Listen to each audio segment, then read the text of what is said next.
Ito yung Gilmore Kelso natin. Isa sa 4 na magkakapatid. Running 7 months na to.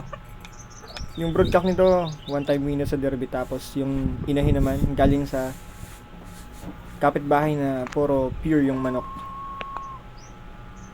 Yan. Medyo pabuka na yung katawan niya. At medyo maangas na.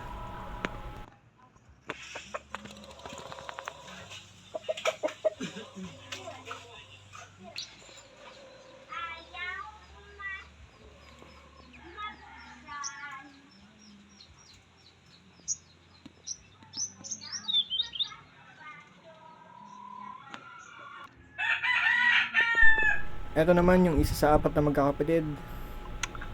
Gilmore Kelso din, Dark Side. Yan. Bata pa yan pero grabe na rin yan sumiting. Maangas na din.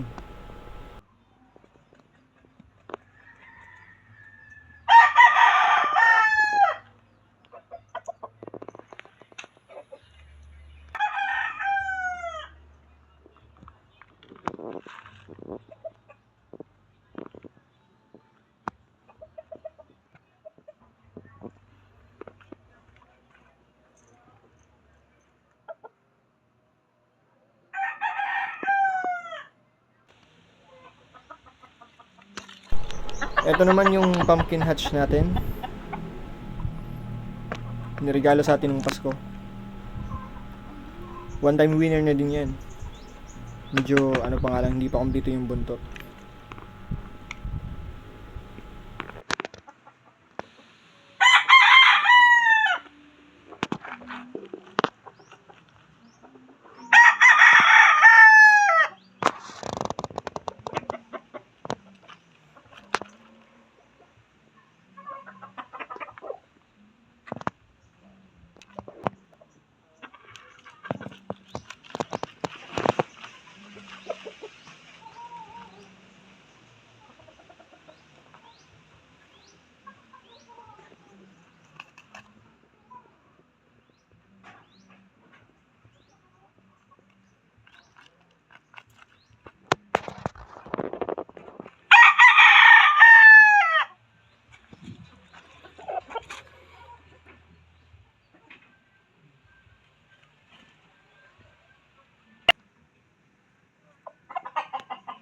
Ito rin yung isa sa ating 4 na magkakapatid na Gilmore Kelso.